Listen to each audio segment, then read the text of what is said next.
Pues de acuerdo con el programa, todavía no acabamos de ver todo lo de ingeniería genética, pero vamos a avanzarle otro poquito en cuestión de terminar lo que nos propusimos en Academia Mexicana de Ciencias y vamos a retornar a la otra parte una vez que avancemos en esta.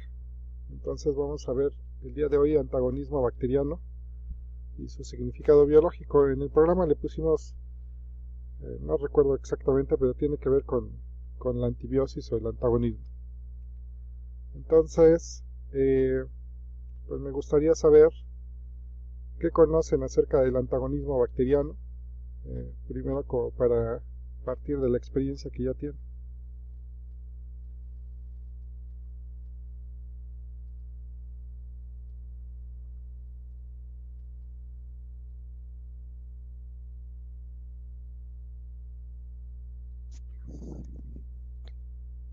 Eh, Recuerdo algo de que ciertas bacterias pueden ser competitivas, actuar como antagonistas y producir sustancias que se inhiban a otras bacterias.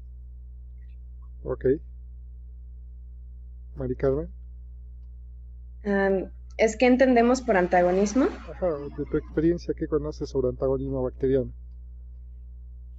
Ah, pues sí, o sea, eso, por ejemplo, de que hay bacterias que son heterótrofas y entonces se alimentan de otras bacterias y pues sí, o que compiten entre ellas prácticamente.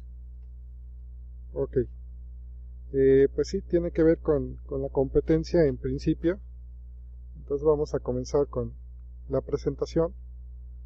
Eh, y me gustaría iniciar con esta parte de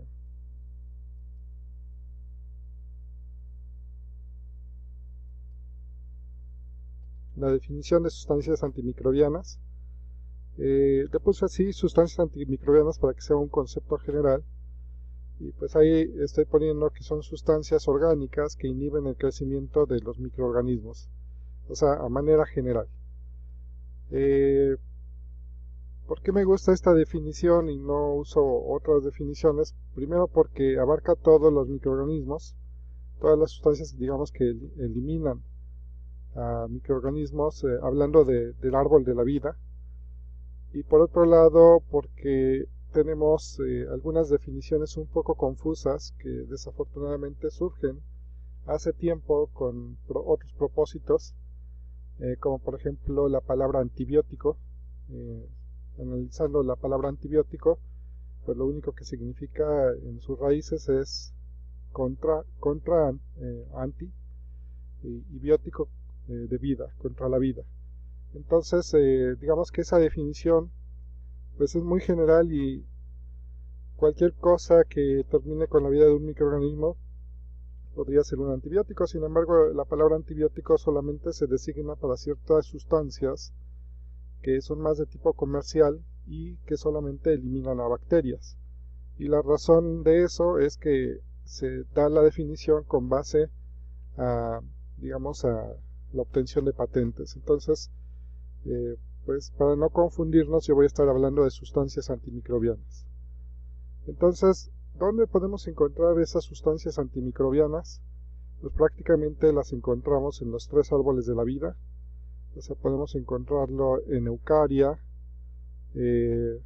distintos miembros de Eucaria. También pues lo pueden producir miembros de bacteria y miembros de arquea. Entonces, prácticamente en todo el árbol de la vida nosotros podemos encontrar organismos que son capaces de producir sustancias antimicrobianas. Aquí, en el caso de Eucaria, lo desglosé porque estos son los tres más famosos que producen sustancias antimicrobianas. Las plantas, que son hoy por hoy el lugar donde más, digamos, sustancias antimicrobianas hemos aislado, pero también ya recientemente los arácnidos.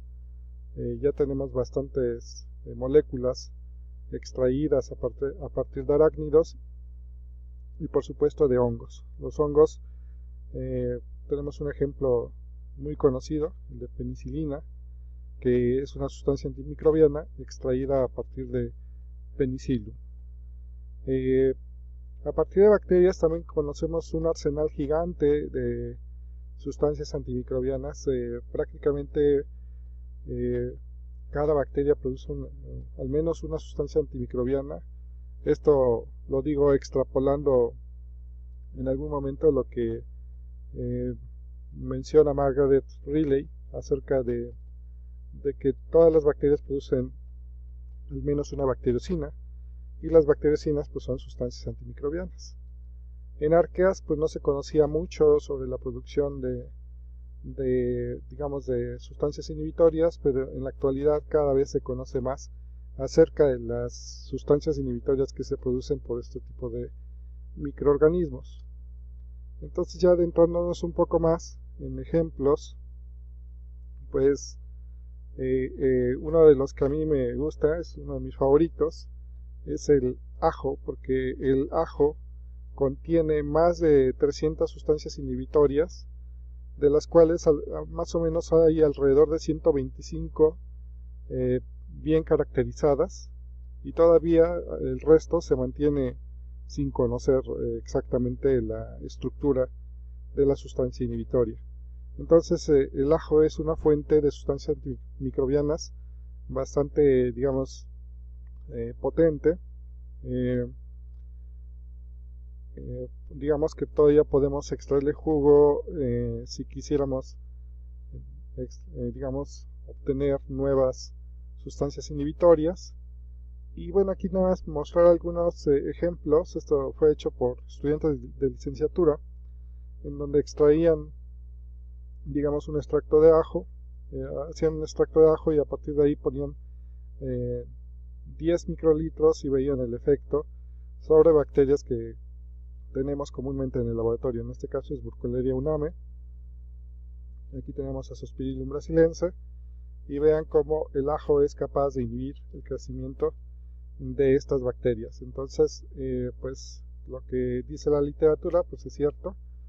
No solamente el ajo contiene sustancias inhibitorias, también tenemos otros ejemplos, como es el caso de la fresa, tenemos el caso de el chile, y más recientemente se describió también que la manzana contiene sustancias antimicrobianas. Entonces, bueno, digamos las plantas, en este caso los frutos, para este caso de plantas, o el caso del ajo, digamos, en esta estructura, podemos nosotros obtener sustancias inhibitorias, pero no son los únicos ejemplos. Tenemos muchos ejemplos de plantas a partir de donde se han extraído este tipo de sustancias. Un poco adentrándome más en el ajo, pues hemos visto cómo distintas, digamos, tipos de bacterias pueden ser inhibidas con estos extractos de ajo. Pues nosotros, por ejemplo, tenemos esta Klebsiella pneumoniae, que causa bastantes efectos sobre los niños, sobre todo en incubadoras. Pues el ajo, digamos, inhibe a esta bacteria, y además lo hace con una capacidad bastante fuerte. Y así podemos encontrar, por supuesto encontramos, a pesar de encontrar bacterias que producen, digamos, bacterias muy sensibles al ajo, existen también bacterias que son tolerantes. Aquí tenemos 3 ejemplos, sin embargo su crecimiento se retarda bastante. Entonces, aunque son tolerantes al efecto digamos, del ajo, pero sí, digamos, terminan siendo afectadas. Aquí tenemos un ejemplo de un alacrán en estudios de grupo de Dr. Posani en el Instituto de Biotecnología de la UNAM. Pues ellos han encontrado que en el veneno del alacrán se encuentran también sustancias antimicrobianas. Entonces, pues han sacado bastante jugo. Ellos ya tienen patentes sobre este tipo de sustancias antimicrobianas. Específicamente son péptidos antimicrobianos que eliminan el crecimiento de bacterias, y esos se pueden explotar también a nivel clínico. En el caso de los hongos, pues como les mencionaba hace rato, Es muy famoso el caso de la penicilina, extraído del hongo Penicillium notatum, me parece.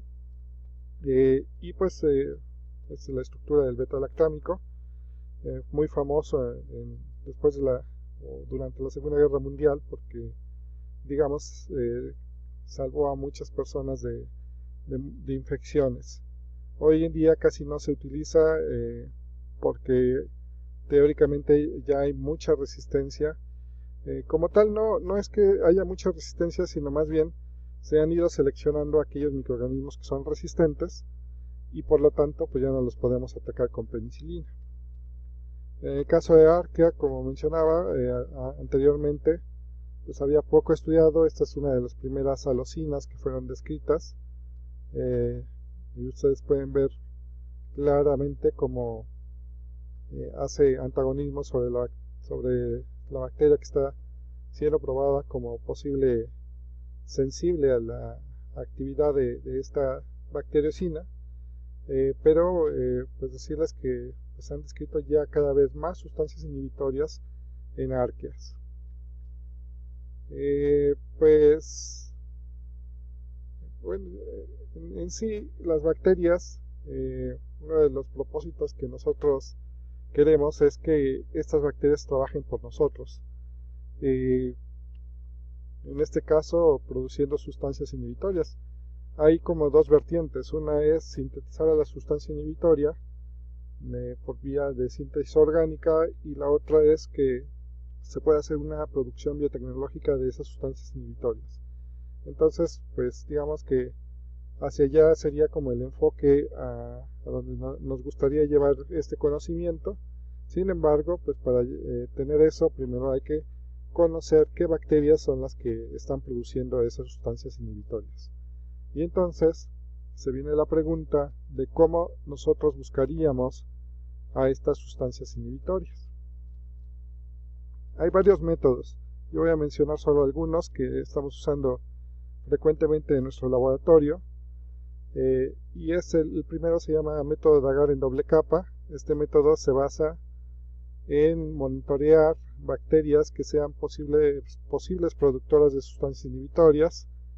Aquí es una caricatura en donde se intenta decir que se ponen unos cuantos microlitros, son alrededor de 2 microlitros en cada lugar, para que crezcan las sustancias que se desean probar como posibles productoras de sustancia inhibitoria. Una vez que crecen, después de que ya crecieron, aquí se ponen 72 horas porque se refería a una bacteria que es de crecimiento lento, pero realmente tienen que esperar a que crezca la bacteria, y una vez que crezca la bacteria se retira con un portaobjetos, como si estuvieran barriendo, digamos, a las colonias, y los remanentes que pudieran quedar acá, que ya no son visibles a nuestra vista, se eliminan a través de exposición a vapores de cloroformo. Entonces en esta parte se pone un poco de cloroformo en la base de la tapa de la caja Petri. Este cloroformo empieza a evaporar y entonces termina matando o aniquilando a todas las células que pudieron haberse quedado vivas en el sistema. Una vez que ya pasó una hora de exposición de cloroformo, se voltea la placa, se deja que se evapore el cloroformo, y una vez que se evapore el cloroformo se pone una segunda capa que contiene bacterias que se desea probar como sensibles. Esta capa, este medio es un medio a punto de gelificar. Ahí se colocan 100 microlitros de la bacteria que se desea probar como sensible, y una vez que se coloca la segunda capa solamente hay dos posibilidades. La primera posibilidad es que hay un crecimiento homogéneo en toda la placa, lo cual nos dice que no hay sustancias inhibitorias que dejaron las primeras cepas, o sea, las primeras que se probaron como productoras, no producen halos de inhibición sobre la que se está probando como sensible. Y el segundo posible resultado es que las primeras que se probaron como posibles productoras dejan un recuerdo, una especie de regalito, digamos, un recuerdo, y que se traduce como un halo de inhibición en las placas, y con esto sabemos que las primeras producen sustancias inhibitorias contra las segundas que se prueban como posibles bacterias sensibles. Entonces, con esto nosotros podemos ver aquí ya es un resultado real. Aquí en esta posición había una bacteria que llamamos A, en esta una bacteria que llamamos B. No me voy a meter en detalle de quiénes son, pero aquí viene, son de gluconeoacetobacterios eutróficos. Pero vean cómo digamos lo que producen las bacterias que se cultivaron inicialmente evita el crecimiento de las segundas. Entonces este método de agar en doble capa puede dar mucha información acerca de este tipo de bacterias productoras. Pero cabe destacar que las bacterias productoras, y en este caso la bacteria sensible, en este método nunca se conocen. O sea, es un método en el cual se evalúa la sensibilidad de una cepa frente a la producción de algo que produce la primera, pero jamás se conocieron entre las dos bacterias. O sea, no hay una inducción previa digamos, de producción de la sustancia inhibitoria. Por otro lado, bueno, es otro ejemplo. También podemos ver cómo la bacteria que se colocó al principio acá hace un haloinhibición sobre la sensible que, digamos, se puso en doble capa en toda la placa.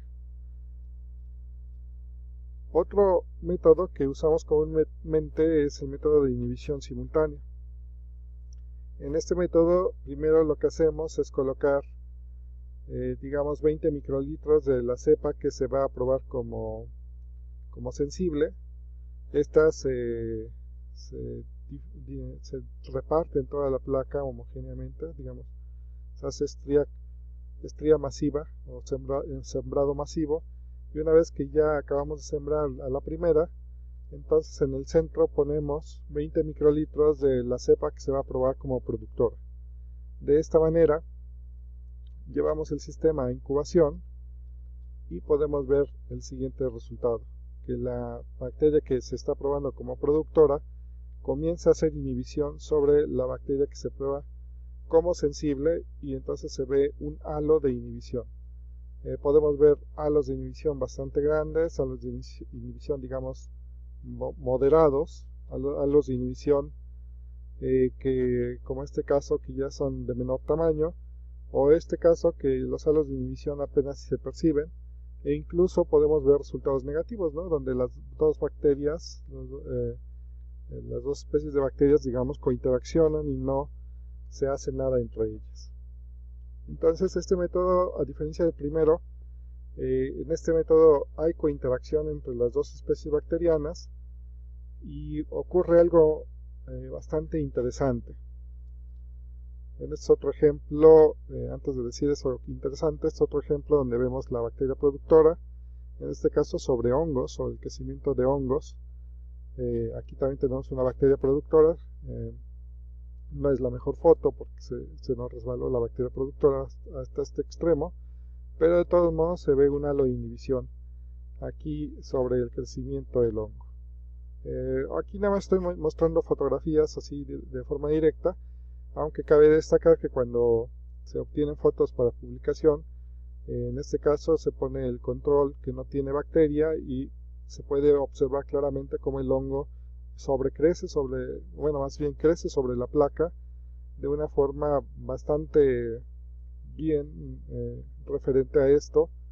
Aquí hay un crecimiento que, aunque nada más se ve la inhibición en esta parte, también está siendo afectado el crecimiento en otras zonas de la placa. Entonces,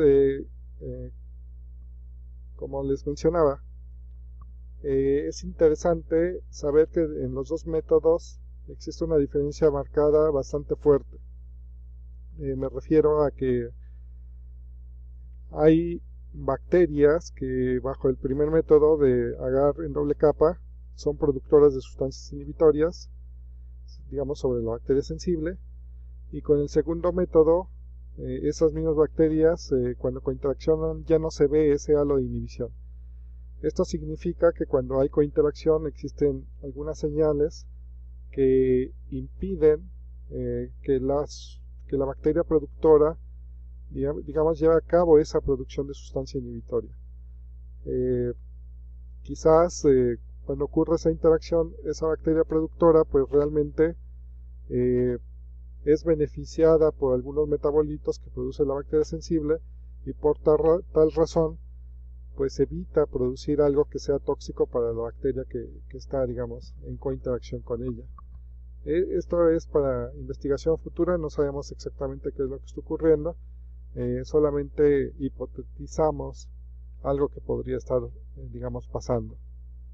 Un ejemplo donde hemos visto esto es con el género de Sphingomonas, en donde nosotros buscábamos bacterias de este género que tuvieran capacidades inhibitorias, encontramos varias que podían hacer inhibición, y pues probamos contra también distinto tipo de bacterias. Aquí por ejemplo vemos a una que designamos DS204, en donde podemos observar cómo hace inhibición, por ejemplo, contra esta Klebsiella en agar en doble capa, pero cuando está en inhibición simultánea no vemos esta, digamos, esta característica. La foto no corresponde, pero es un ejemplo que digamos que ahorita quiero poner, en donde se ve inhibición bajo una condición y no se ve inhibición bajo otra condición. Aquí sí ya tenemos un resultado real, entonces podemos ver que tenemos de todos los tipos de combinatorias, tenemos bacterias que, por ejemplo, esta de esos 4 que elimina a esta en doble capa, pero no lo hace en inhibición simultánea, lo que estábamos platicando. Pero también podemos tener el caso contrario, que bajo condiciones de doble capa no haga inhibición, como es esta cepa, y bajo inhibición simultánea sí lo hace. Esto pues significa que también cuando las bacterias no se conocen, pues no hay necesidad de producir sustancia inhibitoria, pero en cuanto interaccionan, entonces bajo esa condición sí que producen sustancia inhibitoria. Entonces significaría que sus genes son inducidos, los genes de producción de la sustancia inhibitoria son inducidos por la interacción. También podemos ver este ejemplo, no hay producción, pero cuando hay cointeracción hay una producción excesiva de sustancia inhibitoria. Lo mismo ocurre en estos ejemplos, como con esta cepa, no hay inhibición en doble capa, pero sí la hay en inhibición simultánea. Y bueno, podemos seguir nosotros viendo ejemplos de esto. Otra cosa importante en este tipo de estudios es tratar de hacer la purificación, pero hacer la purificación es un tema bastante difícil. Imagínense, entre las sustancias, las múltiples sustancias que produce una sustancia en los sobrenadantes, pues realmente llevar a cabo la purificación de esa sustancia es como un poco dar, digamos, tiros al aire tratando de atinarle a un pato, pero con los ojos vendados.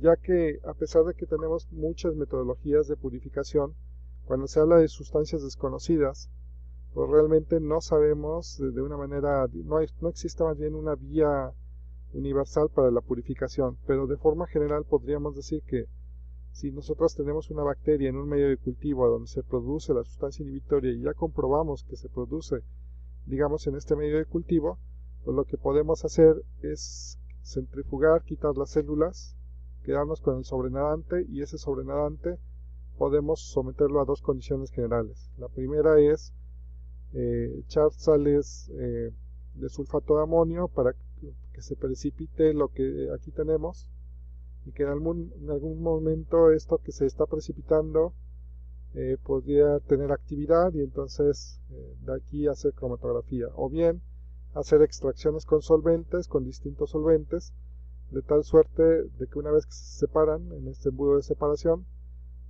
probar las fracciones, a ver dónde se queda la producción, dónde queda la sustancia inhibitoria.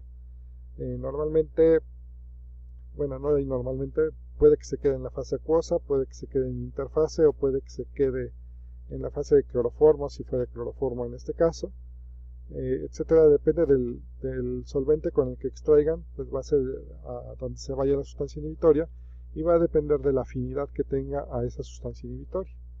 Pero teóricamente, si después se hace cromatografía, entonces podríamos ir nosotros separando las fracciones que den positivo, y esas fracciones a lo mejor en una metodología como por ejemplo esta de digamos de cromatografía en capa fina, pues tuvimos un ejemplo donde teníamos al final dos bandas y una banda no daba digamos antagonismo y otra banda sí que daba antagonismo, y con esto pues esta banda digamos ya está más fácil de poder estudiarla, y aún así pues es un poco complicado llevar a cabo una caracterización total. Digamos que para acompañar esta caracterización tenemos que valernos de algunas pruebas moleculares que voy a hablar en un momento.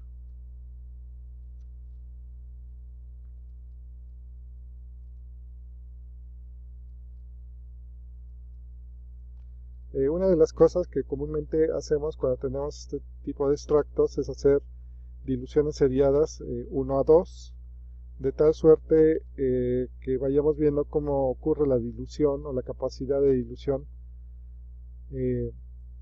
más bien cómo esas diluciones se ven afectadas en su antagonismo. Entonces podemos ver que por ejemplo esta es la concentrada, la suspensión con la solución concentrada, y son 5 réplicas, se ponen aquí unos cuantos microlitros, me parece que pusimos en aquella ocasión 5 microlitros, y pues podemos ver bastante actividad sobre la cepa sensible. Bueno, estoy hablando de un purificado ya de sustancia inhibitoria.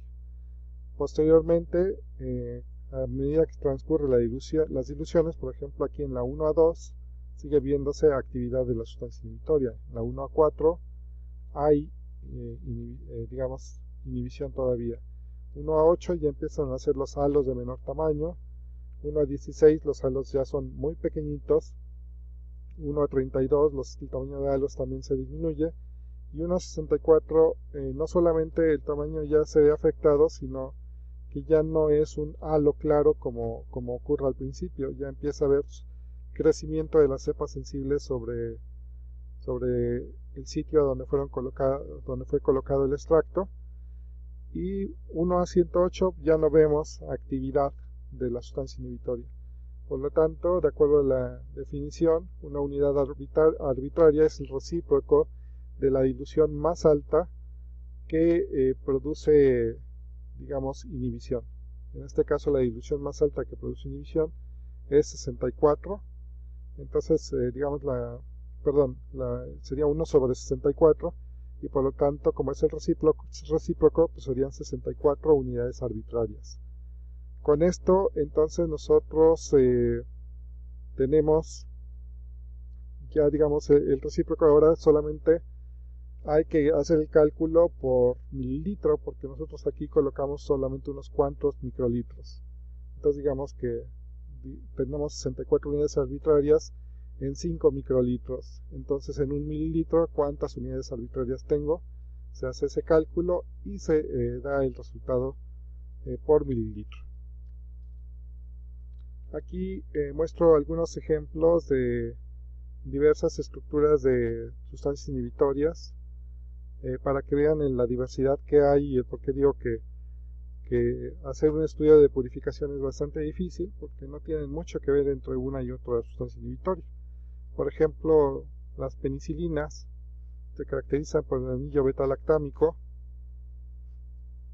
pero aunque hay un recuerdo ligero aquí de que proviene de una proteína, pues ya, digamos, las modificaciones postproduccionales hacen que esto se vea bastante diferente. De hecho, es más fácil obtenerlas por vía sintética o semisintética, pero podemos ver nosotros, digamos, que se pueden sustituir, digamos, esta zona y tener distinta actividad derivada de este tipo de compuestos. La vancomicina es otro ejemplo. Vean lo complejo que ya está la vancomicina. Tiene muchos anillos aromáticos. Yo creo que eso es lo que hace que esta sustancia inhibitoria sea bastante potente. Tenemos aquí otros ejemplos. por ejemplo, el cloranfenicol, que parece muy simple, no está tan simple. Vamos a ir un poco más hacia adelante. En el caso por ejemplo, de bacteriocinas, que son sustancias inhibitorias de bajo peso molecular que tienen antagonismo teóricamente sobre bacterias de la misma especie o cercanamente relacionadas a ellas, pero que son de tipo proteico. Entonces, pues hay distintos tipos de sustancias de tipo bacteriocina, y aquí se muestran algunas, como son los antibióticos o los de tipo no antibiótico, y ejemplos de bacterias que producen a este tipo de bacteriocinas.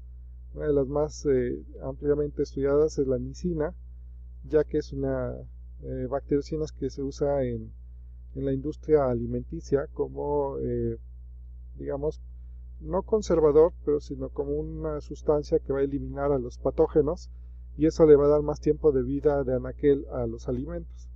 Generalmente lo usan, por ejemplo, en los cárnicos.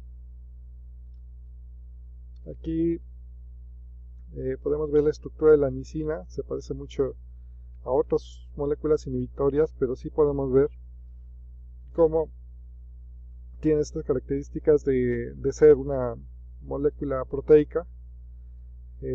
Generalmente la representamos así, con una representación de los aminoácidos que la componen, y los ciclamientos con azufre, donde ocurren estos puentes de sulfuro que la hacen digamos, una molécula activa. Aquí tenemos otros ejemplos de otras bacteriocinas. No me voy a detener. Aquí tenemos otro más. Decirles que cuando se cultiva una bacteria que produce bacteriocina con una bacteria que es sensible, la bacteria sensible se viene para abajo en ese cultivo, mientras que la productora se mantiene, digamos, en el medio de cultivo. Cuando se cultivan por separado, pues ambas cepas tienen buen crecimiento, pero en cocultivo solamente la cepa productora crece bien y la cepa sensible se muere. Pues este tipo de sustancias inhibitorias, o más bien la capacidad de producir sustancias inhibitorias, la hemos aprovechado en distintos campos digamos, de conocimiento. Hace rato mencioné el campo de la industria alimentaria, como la nicina y otras sustancias se aprovecha para colocar esta proteína, que al ser una proteína, pues teóricamente es inocua para el ser humano, y pues eso se ha demostrado a lo largo de los años con la nicina. Por lo tanto, pues puede usarse en esta industria de los cárnicos o de otros alimentos para alargarle el tiempo de vida de anaquel. Pero también digamos que hemos aprovechado esa capacidad de estos microorganismos de producir sustancias inhibitorias en los ambientes, porque nos hemos dado cuenta que son capaces de inhibir el crecimiento de patógenos que pudieran afectar, digamos, a las plantas. En este caso se designa este proceso como biocontrol, ya que las bacterias, digamos, benéficas impiden o controlan el crecimiento de bacterias patógenas, y por lo tanto las plantas se van a mantener sanas. Distintas son las sustancias inhibitorias que se han estudiado en el caso de plantas, y también en el caso digamos, de otros modelos. Y pues algunos de los que más destacamos pues son estos que están acá. Insisto, la palabra antibiótico no nos dice nada, más bien se le da a las fórmulas que ya son comerciales. Sin embargo, no lo quiero dejar de lado y lo pongo aquí. Antibióticos. Sideróforos se refiere a moléculas capaces de quelar hierro. El hierro es un elemento bastante importante para la vida de los distintos, digamos, sistemas o distintos organismos, de tal suerte que si nosotros tenemos una bacteria que produce sideróforos, puede quelar ese hierro y dejar sin hierro a las bacterias patógenas. Entonces, un modo también, digamos, de acción que tienen las bacterias benéficas. También pueden producir ácidos orgánicos. Hay bacterias que producen, por ejemplo, ácido acético, ácido láctico, y el hecho de producir estos ácidos pues, acidifican el entorno y muchas bacterias patógenas ya no pueden actuar con ese cambio de pH. Pero también pueden producir algunas proteínas de tipo lisozima o tipo quitinasa, aquí no lo puse, pero también puede ser quitinasa, y entonces pueden eliminar algunas otras bacterias. Ya lo dijimos, bacteriocinas, proteínas de bajo peso molecular, que pues tienen actividad contra algunas bacterias. Inicialmente decíamos contra miembros de la misma especie o especies muy relacionadas. Sin embargo, tenemos hoy casos de bacteriocinas que realmente pueden afectar el crecimiento de especies que ya no están tan relacionadas. Entonces eso yo creo que en el futuro va a tener que cambiar esta definición, pero digamos que son de las sustancias inhibitorias que hasta el momento pues son más reportadas. Existen otros tipos de sustancias, por ejemplo el ácido cianhídrico, pero digamos no vamos a abarcar a todas en este momento. Hay un modelo que es bastante interesante, lo han propuesto diversos autores, es el modelo de piedra, papel o tijeras. El modelo de piedra, papel o tijeras se parece mucho al juego, por eso le pusieron así. Si han jugado piedra, papel o tijeras, ¿verdad?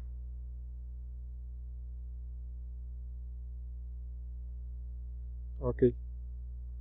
Sí, Pues el modelo de piedra, papel o tijeras Sí, sí. aquí aplica muy bien para describir qué es lo que está pasando con las cepas en un modelo real. Es que miren, ocurre que cuando ya teníamos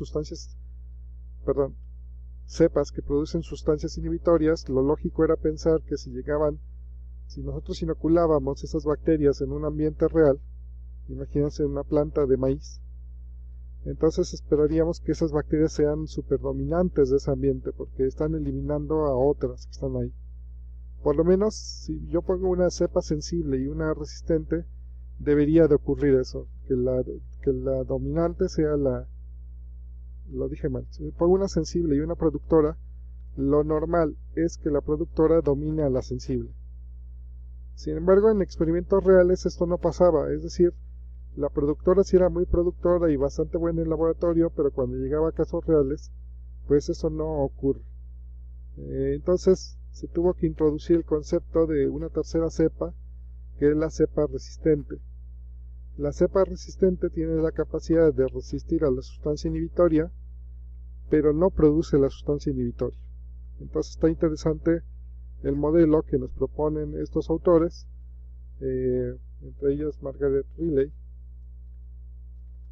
Y aquí lo pongo un poco mejor para que se vea. Entonces, en el modelo que se propone es un ejemplo de una cepa que produce una toxina, que es la bacteriocina. Tiene el gen de resistencia a la bacteriocina, por lo tanto la puede producir y ella misma no se mata, porque si nada más produce la toxina pues, y no hay resistencia, pues ella terminaría aniquilándose. Entonces, esta es la cepa productora, esta elimina a la cepa sensible, porque pues esta no tiene con qué defenderse. Entonces, esta productora es más competitiva que esta sensible si estuvieran en cointeracción. Pero introduciendo la tercera cepa, que es la resistente, esta sí tiene los genes de resistencia, pero no tiene los genes de producción de la sustancia inhibitoria, o bien los tiene truncados de tal suerte que no gasta energía en producir a esta sustancia inhibitoria. Por lo tanto, al no gastar esa energía, que por cierto no lo dije, pero es muy demandante producir una sustancia inhibitoria, entonces esta cepa es más competitiva que esta cepa. Y si nosotros las pusiéramos a cointeraccionar a estas dos tipos de cepas, pues entonces veríamos como la cepa resistente termina sobrecreciendo sobre esta, porque esta no hace gasto de energía en producir a la sustancia inhibitoria. A su vez, si nosotros ponemos a cointeraccionar una cepa sensible con esta resistente, la sensible terminaría, digamos, dominando a la cepa resistente, porque no tiene que gastar nada de energía, ni siquiera en el mantenimiento del plásmido. Entonces esta, digamos, es más competitiva que esta. Entonces se preguntaron en esa época qué es lo que podría pasar en un ambiente real, pero antes de llegar digamos, al punto real, Saran y colaboradores pues lo que hicieron fue hacer el modelaje, digamos, in sílico, y lo que veían es que si, digamos que pusieron como dos tipos de teorías. Si el medio es indeterminado, entonces digamos que va a ocurrir justamente esta situación de piedra, papel o tijeras, y con interaccionan los tres tipos de cepas. En un principio, digamos que esta va a dominar sobre esta y casi la va a aniquilar, pero justo cuando esto ya está en la cúspide y hay digamos, un pico máximo de este tipo de cepa, entonces esta se vuelve muy competitiva sobre esta, y entonces esta termina sobrepasando a esta, y entonces ahora va a haber un pico de dominancia de esta cepa, y cuando el pico máximo está digamos, en la cúspide, entonces esta va a entrar, como es más competitiva, va a entrar al juego y va a dominar a esta. Entonces va a también tener un pico digamos, no tan grande como al principio de esta, pero sí va a tener un pico bastante fuerte de dominancia, y en ese momento nuevamente esta va a intentar dominar esta. Entonces digamos que son juegos de picos donde domina una, después otra, pero esos picos se van haciendo cada vez más pequeños al paso que avanza el tiempo de cointeracción, hasta que llega un momento en que son tan pequeñitos esos picos que se vuelven indistinguibles. Y a este punto donde se vuelven indistinguibles se le llama el equilibrio cuasiestático. Es decir, los tres tipos de cepas pueden coexistir en ese ambiente en donde son capaces de interaccionar. Ahora ya en el modelo real en la rizósfera pues se vuelve un poco más complicado, porque ya o no solo la rizósfera, ya en un ambiente natural, imagínense el intestino del humano, pues ya el tipo de interacción es tan complicado, porque aparte estas bacterias se van a ubicar en ciertos sitios, entonces puede que esta se aloje en un sitio, digamos, bastante lejano a esta, y esta a su vez bastante lejano a esta, y ese equilibrio cuasiestático va a estar en el centro, a donde van a cointeraccionar. Pero donde causó la cointeracción esta con esta, pues a lo mejor sí se da esta dominancia, pero va a llegar un límite en donde ya no va a poder avanzar, y solamente va a haber un punto donde se alcance el equilibrio cuasiestático. Entonces digamos que todo esto es un complejo de interacciones que se ha estado estudiando al paso del tiempo. En Glucoacetobacter eutrófico la cosa cambia un poco, porque bueno, el modelo que vimos de Xaran está basado en coli, pero en Glucoacetobacter eutróficus la cepa productora no tiene plásmidos, es decir, tanto la toxina como la resistencia la tiene dentro del genoma. La cepa sensible sí tiene plásmidos, entonces gasta energía en mantener estos plásmidos que sirven para otra cosa, no para resistir a la sustancia inhibitoria. Y no conocemos si la cepa resistente produce unos plásmidos, entonces no sabemos, estamos un poco a ciegas en este modelo para el Glucoacetobacter, pero viendo esta diferencia de que esta no tiene y esta sí tiene plásmidos, entonces como que el gasto energético va a ser un poco diferente, y pensaríamos que esto podría tener, digamos, una historia diferente a lo que ha pasado con Escherichia coli. Entonces, lo siguiente que quiero mencionar hoy es el tipo de trabajos que se hacen para captar genes implicados en la síntesis de sustancias inhibitorias o sustancias antimicrobianas. Y pues lo que tenemos que hacer aquí normalmente, como no se conocen a las sustancias inhibitorias, es que algo que no mencioné es que son tan diversas las sustancias inhibitorias que no existe un método, digamos, que universal para detectar estas sustancias. Entonces lo que tenemos que hacer es una búsqueda a través de un método que se llama mutagénesis al azar, usando los Miniter 5 de Víctor Lorenzo. Entonces lo que nosotros hacemos con esto de mutagénesis al azar es tener una cepa que contiene un plásmido, que en este caso es PUT-canamicina. PUT-canamicina se va a caracterizar por tener un mini transposón que se llama mini TN5. Este transposón tiene aquí en medio a la resistencia a la canamicina, y este PUT se caracteriza por tener una proteína que se llama lambda-PIR,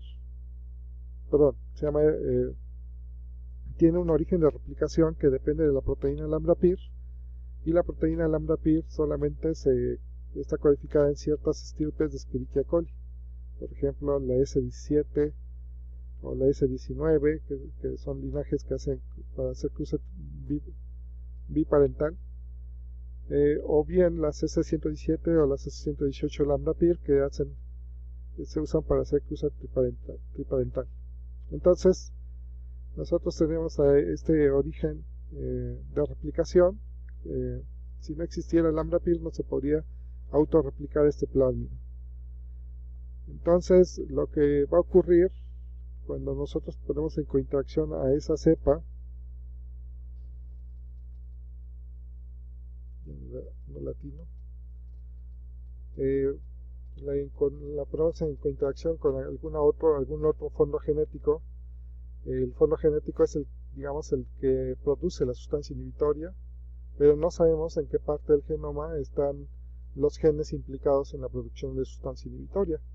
Entonces tenemos que mutagenizarlos. Y como no sabemos dónde, por eso usamos este método al azar. Hacemos conjugación, en este caso se esquematiza una conjugación biparental. Entonces pasa el plásmido PUT-canamicina para acá, pero la cepa que es la receptora pues no tiene codificado a lambda-PIR, la proteína lambda-PIR, y por lo tanto aquí el plásmido es suicida porque no va a ser capaz de autorreplicarse. Entonces la única manera de salvar la resistencia a canamicina es que los transposones, que normalmente es lo que saben hacer, saltan en el genoma, saltan desde el plásmido al genoma, y en ese salto pues se insertan en algún lugar al azar en el genoma y mutagenizan a ese gen a donde se insertaron. Entonces no es que solamente salte a un punto, sino que como esto se está dando en muchas cepas, esta región del mini TN5 se está metiendo en distintas zonas del genoma en cepas diferentes al azar, de tal suerte que ese plásmido en la siguiente generación se pierde, y entonces tenemos cepas que ahora tienen el plásmido mini TN5 insertado y mutagenizando algún gen. Entonces se trata de que nosotros obtengamos librerías que designamos como mutatecas, porque cada cepa tiene un mini TN5 insertado en un gen diferente y pues, por lo tanto es una mutante distinta. Entonces estas mutatecas se tienen que monitorear en la capacidad de producir la sustancia inhibitoria, y va a haber alguna cepa dentro de todas las que se monitorean que va a perder la capacidad de producir la sustancia inhibitoria. Entonces más o menos se hace una librería de mutantes de alrededor de 10.000 cepas, y pues de esas 10.000 cepas, una a una vemos cuál ya no es capaz de producir la sustancia inhibitoria. Entonces por eso nos vamos en la búsqueda de mutantes que dejan de sintetizar a la sustancia inhibitoria. Estas mutantes deben ser estudiadas para conocer qué genes codifican para su síntesis, y eso pues, lo vamos a ver con más detalle en otra charla. Pero lo que es importante es que con esa metodología se han, digamos que, conocido distintos de los genes que producen sustancias inhibitorias, y aquí ya muestro un ejemplo muy avanzado de genes que se conocen para una sustancia inhibitoria. Este es el cloranfenicol, y vean que es una molécula no tan complicada, pero como tiene muchas modificaciones posttraduccionales, sí que debe tener muchos genes para poder hacer esas decoraciones. Y pues a la fecha más o menos han descrito alrededor de 13 genes que están implicados en la producción de esta sustancia inhibitoria, pero no se ha descrito todavía toda la ruta biosintética de cloranfenicol. Entonces está en camino. Y una de las últimas cosas que a mí me llama la atención que se pueden hacer con los estudios de sustancias inhibitorias, pues es el estudio de su evolución. Cómo es que estas sustancias inhibitorias han ido evolucionando a través del tiempo. Y esto viene a colación porque, pues realmente, como les dije, muchas bacterias tienen la capacidad de producir sustancias inhibitorias. Y por lo tanto, producen, también existe una diversidad enorme de sustancias inhibitorias. Entonces debe haber una manera en que ellas pueden ir evolucionando. Entonces Margaret Riley también nos propone un modelo en el que se ha ido haciendo esta evolución, y pues lo que ella propone es que para que evolucione una sustancia inhibitoria, lo primero que tiene que evolucionar es la resistencia a la sustancia inhibitoria, porque si evoluciona primero la producción, es decir, el gen que produce la sustancia inhibitoria, pues va a terminar aniquilando a la cepa porque no estaba preparada para resistir a esa sustancia inhibitoria.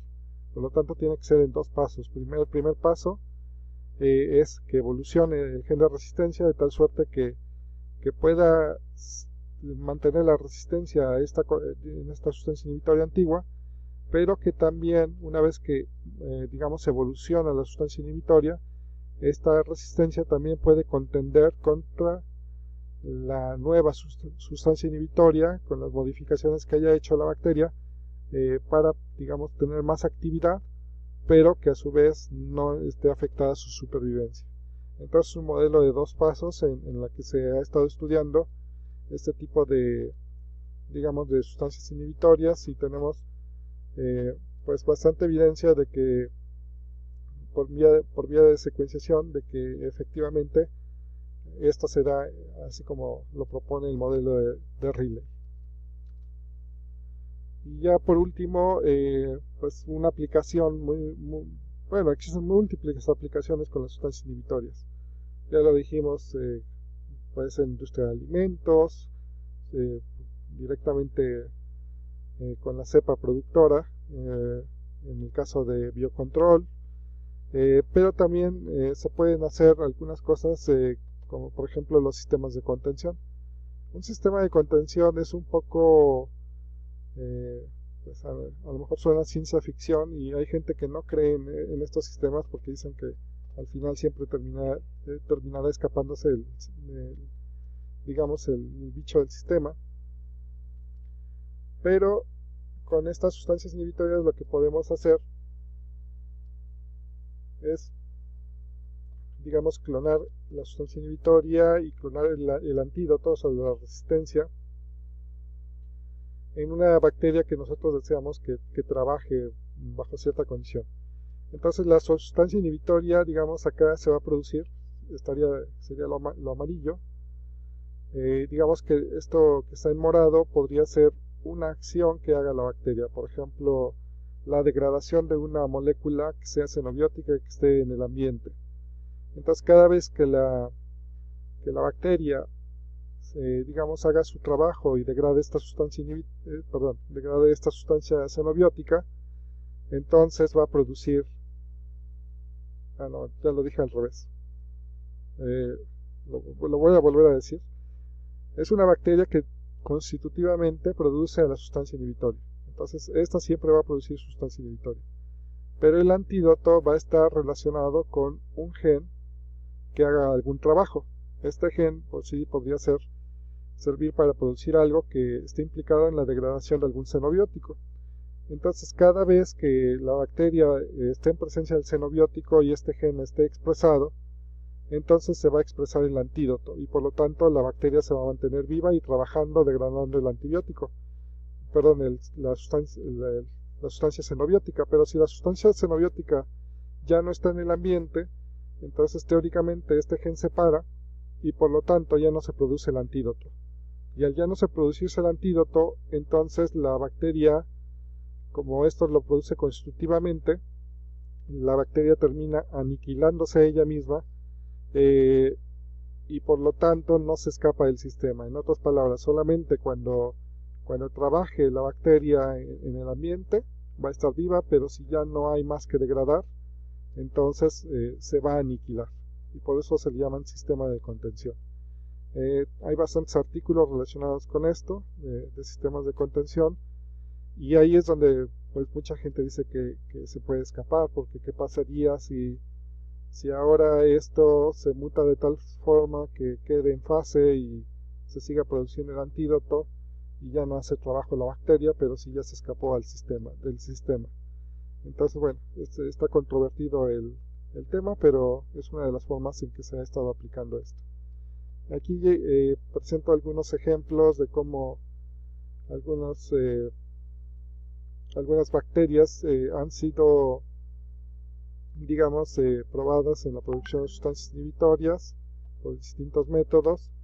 En algunos casos hemos encontrado bacterias que de repente, digamos, por accidente vemos que hace inhibición. Y en específico, aquí el trabajo de Vera Gaona está muy interesante porque enfoca el trabajo a biocontrol y encuentra bacterias que son capaces de eliminar a hongos fitopatógenos. De tal suerte que cuando ya encuentra las bacterias que son así súper buenas para eliminar a hongos fitopatógenos, él hace un estudio de control biológico en donde pone semillas de maíz, y estas semillas de maíz pone distintos tratamientos. Uno donde no hay, son, digamos, plantas control, donde se desarrollan bien. Otros donde las plantas son inoculadas con